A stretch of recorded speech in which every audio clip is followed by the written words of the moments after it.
ने वालों, क्या तुमने अपनी कौम के बच्चों के लिए कोई सीबीएसई कॉलेज कायम किया? कोई इंग्लिश मीडियम स्कूल बनाया? क्या तालीमी मयार है तुम्हारा? कौम के लिए क्या किया?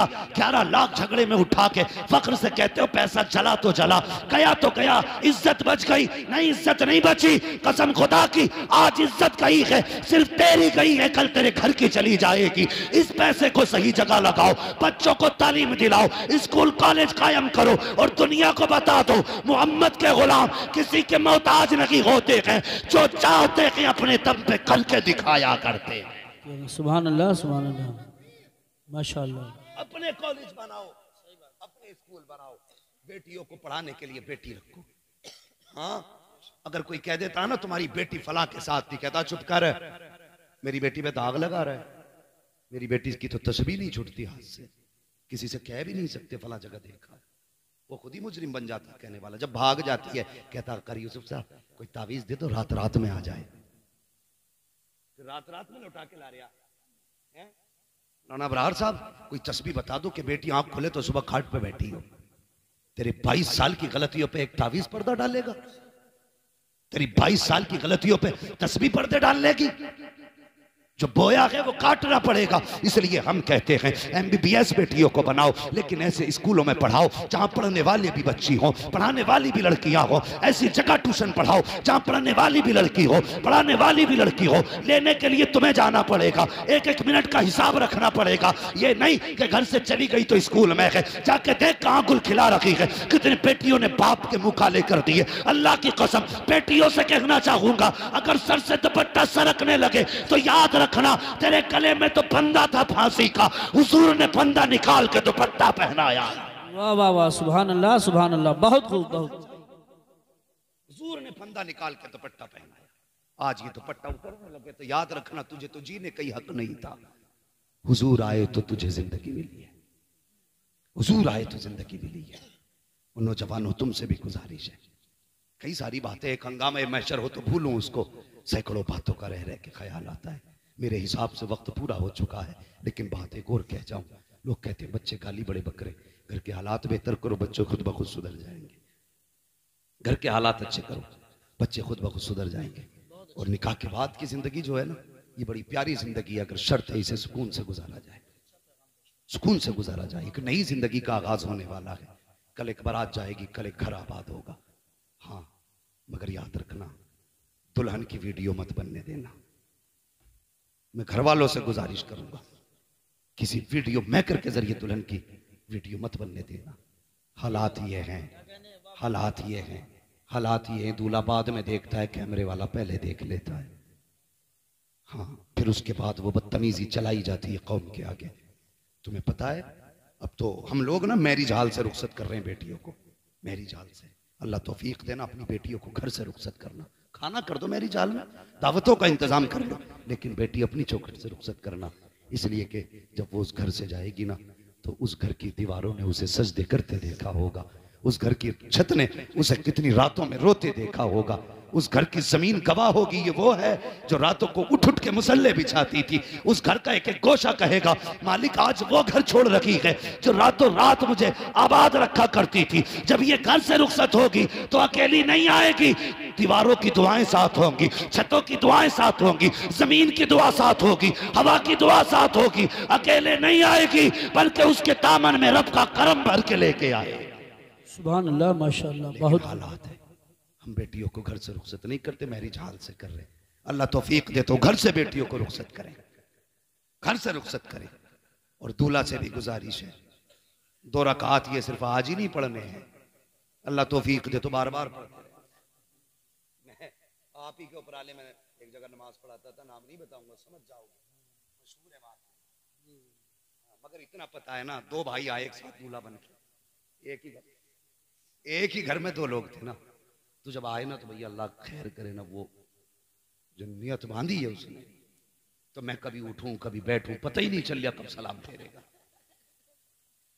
ये सजदे पे सजदा, सजदे पे सजदा, सजदे पे सजदा है। मैं तो चलो था इमाम मन के भाई करता रहे, हाजी मौका मिला है, शाम भी हो जाएगी, कर तो सजदा ही रहा है ना। मैं क्यों रोकता उसे भाई तू सजदा ना कर। तो जो बरातिये थे वो थक गए, बोले बे कब फेरेगा सलाम? तो एक सजदे में से ही कह रहा ना आपका आखिरी सजदा है। ये 2 रकात आज ही नहीं पढ़नी है। रब से रिश्ते मजबूत करो। क्या मतलब है इस 2 रकात का पता है तुम्हें? रब का शुक्रिया अदा कर रहे, मालिक तेरा शुक्र है तूने हमें सेहरे वाला दिन दिखाया है। हाँ, तूने हमें सेहरे वाला दिन दिखाया है, तूने खुशियां दी हैं। जिस दिन का माँ को इंतजार था वो दिन आ गया, जिस दिन का बाप को इंतजार था वो दिन आ गया, जिस दिन का खानदान को इंतजार था आज वो दिन आ गया। कर यार सजदा, और ये सजदा भूल ना जाना। कल जब बीवी आ जाए घर में, अगर तंगदस्ती दिखाई दे, उसका दुपट्टा बिछा, कहना यार तेरे महबूब की उम्मत की बेटी लेकर के आया हूं, इसके नसीब से रोजी दे दे। मेरा ईमान कहता है हाथ नीचे बाद में आएंगे, रिस्क पहले दे दिया जाए। सुभान अल्लाह माशाअल्लाह। रिश्ते ही कमजोर हो गए रब से। कहते बहुत दुआ मांगी कबूल ही नहीं हुई, कबूल ही नहीं हुई। मैंने कहा अजीब बात है। कहता कबूल ही नहीं मांगी कैसे? कभी जुम्मे में देखियो कैसे मांगते। चैनल वालों जरा सुनो, तुम भी हुजूर की उम्मती हो, सिर्फ चैनल वाले नहीं हो। कभी मस्जिद में जाके देखिए, है 2 लास्ट की पढ़ के ना हाथ यहां तक सीधे नहीं आते और कट, सबसे पहले चप्पल देखने भाग गया। और उसकी भी फिक्र ठीक है भाई। ऐलान होता कोई इमाम साहब कहीं ले गया, फिर जब पहुंचाने जावे तो कहवे धोखे से आ गई थी। मेरी समझ में बात नहीं आती। अंधा आदमी जिसकी आंखें ना हो ना, उसके आगे ना उसके जैसी 10,000 चप्पलें रख देना, वो पैर डाल के बता देगा ये मेरी नहीं है। पैर बता देता जूती किसकी है। तू घर गया, एक तो 3 दिन बाद लौटाने आया और पूछा भाई अब तक कहां था? कहने लगा मैं रिश्तेदारी में पहन गया। बोले पता चला वापसी में ऐलान हो रहा था हजरत तुम्हारी जूतियां थी। तो मैंने कहा खाला के घर घूमी आया, पता ही नहीं चला। तो ये हमारी नमाजें हैं, ये हमारे रब से रिश्ते हैं। मस्जिद जाएंगे तो चप्पल चुरा लाएंगे, दुआ करेंगे तो यूं मारेंगे, मस्जिद में जाएंगे तो सब झाड़ के देखेंगे, बड़ी धूल है यहाँ पे। अल्लाह कहता मैं इस गर्द के साथ तो नमाज पढ़ लूंगा, सुन लूंगा, कबूल करूंगा तेरी। इस गर्द के साथ तेरी इबादत कबूल तो कर लूंगा, लेकिन तेरे दिल में जो गर्द है ना, मैं इसके साथ तेरी इबादत कबूल नहीं करूंगा। वो कौन सी गर्द है बताऊं? वो गर्द क्या है? जुम्मे का दिन आता, बेटे से कहता जा देख का चच्चा कौन सी मस्जिद में गया। कहा क्योंकि जिसमें वो जाएगा उसमें मैं नहीं जाऊंगा। ये हालात है हमारे। हमारी कौम है, मरेगी ना तो क्या होगा? कोई नहीं बचाने वाला। अगर समझते हो खालिद बिन वलीद आएंगे तो मैं कहता हूं नहीं आएंगे, और अगर तुम सुधर गए तो खुद मुस्तफा मदीने से आ जाएंगे। सुभान अल्लाह। लेकिन शर्तें खुद बदलो। कह रहा अगर भाई जाएगा तो नहीं जाऊंगा। एक तो फोन करके कह रहा मुझसे ये बकरीद पे कि हजरत एक मसला पूछना। मैंने कहा कोई अहम होगा?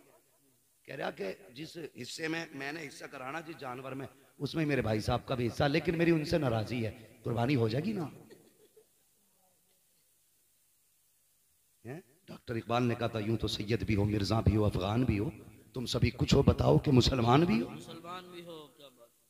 पहले अपने आप को देखो ना, हम कर क्या रहे हैं? कहता उस मस्जिद में नहीं जाऊंगा जिसमें भाई है, अलग जाऊंगा। भाई ने इतना बिगाड़ा तेरा, और खुदा के वास्ते एक जगह खड़े हो जाओ। मस्जिदों को लेकर के झगड़ों की जड़ ना बनाओ। एक मदरसे को लेकर अभी गोली चली है, 3 लोग मारे गए। एक मस्जिद में पंखे को लेकर गोली चली, उसमें भी एक बंदा मारा। हमें शर्म आनी चाहिए। यहाँ पार्टीबंदी करने आते हैं या अल्लाह की इबादत करने के लिए आते हैं? हाँ हाँ, जिनकी जेब में पावर होती है, जब वो आते तो यूं चप्पल बजाते आते हैं। पता चल जाए ठेकेदार आ रहे हैं, जमींदार आ रहे हैं, गरीब सिमटने लगता है। जाइए साहब अगली सब में जगह है। जब ये अंदर जाके बैठता है, यूं कॉलर करता है। जब तू मस्जिद में जूते बजा के आया, अल्लाह तब भी देख रहा था। जब तूने कॉलर खड़ा किया, अल्लाह तब भी देख रहा था। जब तूने मुर्गे की तरह ठोंगे मारी, खुदा तब भी देख रहा था। जब 2 रकात पढ़ के तू पलटा, खुदा तब भी देख रहा था। जब घड़ी देख करके तूने इमाम को घूरा, खुदा तब भी देख रहा था। जब तूने जल्दी को कहा, खुदा तब भी देख रहा था। जब तू मस्जिद से पलटा, खुदा ने कहा फरिश्तों इससे जरा पूछो तो सही, ये नमाज पढ़ने आया था या मुझे डराने के लिए आया था, अपनी पावर दिखाने आया था? इससे कहो अगर ये बचना चाहता है तो घमंड खत्म करे, तकब्बुर खत्म करे, और यहाँ के नीचे बैठे। खुदा की कसम ये झगड़े की जगह नहीं, ये वो है जिसके बारे में कहते हैं एक ही सब में खड़े हो गए। मैं मुंह तो आयाज, ना कोई बंदा रहा ना कोई बंदा रहा। नारे तकबीर, नारे रिसालत, नारे गौसियत, मसलके आला हजरत, फैज़ान ख्वाजा गरीब नवाज, फैज़ान इबादी हज़रत अल्लामा मुफ्ती हम्माद रज़ा साहिब क़िबला। सुभान। अब झगड़े खत्म करो, ये फाइनल है, मशवरा नहीं है, ये बचने की तजवीज़ है। जैसे कैंसर के लिए हर सिगरेट पीने वाले की डिब्बी पे लिखा होता है ये सेहत के लिए हानिकारक है, मसाले के पैकेट पे लिखा होता है हानिकारक है। अब ये मौलवी का मशवरा नहीं है, ये आगाही है और तुम्हें खबरदार किया जा रहा है। अगर इन झगड़ों से ना निकले ना तो आने वाले 10 सालों में भारत में तुम्हारा नाम तक नहीं रहेगा। हाँ, अगर तुमसे कोई मौलवी कह के गया ना गरीब नवाज बचाएंगे, तो गरीब नवाज उसी को बचाएंगे कम से कम जो हाथ पैर मारे तो। हाँ, और उन्हीं के बनाई हुई कौम में जो दीवारें खड़ी करे उसकी तकलीफ गरीब नवाज को नहीं है। जब तुम किसी कमजोर पे लठ लेके चलोगे गरीब नवाज को खबर नहीं होगी। अपनी पावर यतीमों पे दिखाओगे गरीब नवाज को खबर नहीं होगी। वो कहेंगे जब हमने 90 लाख को पहले कलमा पढ़ा लिया तुम खाली करो, हम फिर से 90 लाख बना लें। सुभान अल्लाह। हाँ, वो फिर से 90 लाख बना लेंगे। है आया यूं रिश्ता तार के अफसाने से, पासबां मिल गए काबे को सनम खाने से। अगर तुम नहीं बदले तो तुम्हें खत्म करके तुमसे बेहतर लोग लाए जाएंगे, ये याद रखना। ये गलत नहीं कह रहा हूं, सच कह रहा हूं। नौजवानों, अपना पैसा याची बदमाशी पे ना उड़ाओ, जब भी लगाना है जायज जगह लगाओ। पैसा बहुत मेहनत का होता है, बहुत मेहनत का होता है। और खुदा के वास्ते ये शौक वो कम करो, अब काम में ज्यादा वक्त दिया करो। अभी एक गाड़ी 100 फीट पहाड़ से नीचे गिरी, 5 लड़के उसमें खत्म हुए हमारे इलाके के। हाँ, ऐसा लड़का, अभी एक लड़का जो उसमें खत्म हुआ है ना, 50 लाख सुना है, उसके रिश्ते में उसे मिले थे। तुम अपने शौक के लिए थार गाड़ी घूमने निकल गए, तुम्हें पता है तुम तो एक झटके में गिरे मर गए, लेकिन तुम्हें पता है माँ बाप हर दिन मरेंगे, हर सुबह मरेंगे, हर शाम मरेंगे, जी जी के मरेंगे, वो मर मर के जिएंगे। वो अपनी फिक्र हो ना हो, कम से कम माँ बाप की फिक्र रखो। बिला वजह के शौक ना करो, काम से घर से निकला करो। अब हवाएं तुम्हारे खिलाफ है, गलत नहीं कह रहा हूं। रोड पे संभल के चलो, एक एक गाड़ी तुम्हारे खिलाफ है। बच रहे हो, खुदा का करम बचा रहा है, खुदा का करम बचा रहा है। इसलिए अब नाजायज शौक खत्म करो, जायज कामों के लिए घर से निकलो। अगर नहीं है कोई काम तो घर में बैठे रहो, लेकिन बाहर ना जाओ, बाहर ना जाओ। कम से कम खुदा को राजी करो। आज सच ये है, हमें दुआई मांगनी नहीं आती, गए खटपट उठाए चले आए। यार किसी दिन मस्जिद में जाके जिद करके बैठ जाना, या अल्लाह उस दिन जाऊंगा निकल के जिस दिन तू मांगी मुराद दे देगा। फिर हम नहीं जानिए तुझे मिलता कैसे नहीं है। जिद करके तो बैठ, एक दिन जिद्दी हो जाकर नहीं जाना जब तक देगा नहीं, बेशक। फिर देख कैसे नहीं मिलता है। कहते हैं अल्लाह दे दिए, दे दिए अल्लाह। बच्चे बीमार हैं, बकरी बीमार है, और थोड़ा सा खेत को पानी लगना, कर्म कर दी, बारिश कर दी, ऐसे तो दुआ मांग रहा। ऐसा लग रहा है जैसे कि अपनी फरमाइशें सुना रहा खड़े होके। कभी ये भी कह के मांग, या अल्लाह तू मेरा रब, मैं तेरा बंदा, तेरे लिए मेरे लिए तेरे सिवा कोई चौखटी नहीं है। मुझे पता है मेरे गुनाहों की हद नहीं, तेरे कर्म की हद नहीं है। मैं गुनाह करने से नहीं रुकता, मगर तू भी तो बेहिसाब माफ करता है, दे देना रब।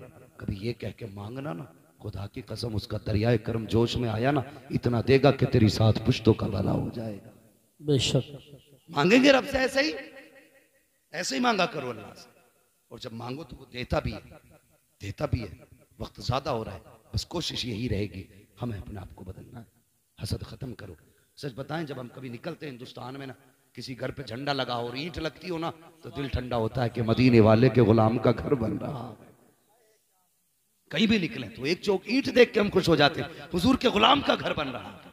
आज ये बुनियाद खोदने पे लगा। खत्म करो ये नफरत है, और ये नफरत है सिर्फ हसद की वजह से। शेख सादी कहते हैं हासिद का कोई इलाज ही नहीं है सिवाय मौत के। उसका इलाज यही है कि वो मर जाए, वरना उसके हसद से तो किसी का कुछ बिगड़ने वाला है नहीं, और अपना कुछ बचने वाला। तो हसद नहीं करेंगे ना इंशाअल्लाह, एक दूसरे को माफ करें। इस बार घर सजाया, अगली बार दिल भी सजाना इंशाअल्लाह। बोलो इंशाअल्लाह। झंडे बाद में उठाएंगे, माँ को पहले राजी करेंगे। नारे बाद में लगाएंगे, बाप को पहले राजी करेंगे। जुलूस बाद में निकालेंगे, सगे भाई को पहले राजी करें, अपनों को राजी करें। अल्लाह हर जवान को ये दिन दे, ये खुशियों के मौके दे, ये भी ऐद करो निकाह हमारा होगा, बातें मदीने वाले की होनी है। सुभान अल्लाह। ये भी करेंगे ना इंशाअल्लाह।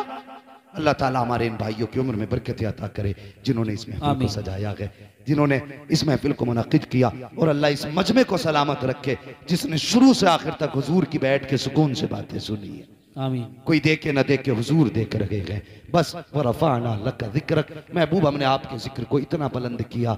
शादी हो किसी की बातें तुम्हारी होनी है, जनाजा हो किसी का बातें तुम्हारी होनी है, बिल्डिंग किसी की पूरी हो बातें तुम्हारी होनी है, तरक्की कोई करे बातें तुम्हारी होनी है, महफिल में कोई भी बैठा हो बातें तुम्हारी होनी है। वरफाना लक जिक्रक, हमने इतना लंबा चौड़ा इतना बुलंद तुम्हारा जिक्र किया है। बस जो हुए अगला उनका माफ फरमाए रब्बे कायनात। जिंदगी ने दिया साथ, फिर होगी मुलाकात, चमन रहा फूल खिलेंगे, जिंदगी रही फिर मिलेंगे। मुसाफिर हैं हम भी, मुसाफिर हो तुम भी, किसी मोड़ पर फिर मुलाकात होगी। सारे लोग कलमा शरीफ पढ़ लीजिए, ला इलाहा इल्लल्लाहु मुहम्मदुर रसूलुल्लाह व मा अलैना इल्लल बलाग। अस्सलामु अलैकुम व रहमतुल्लाह।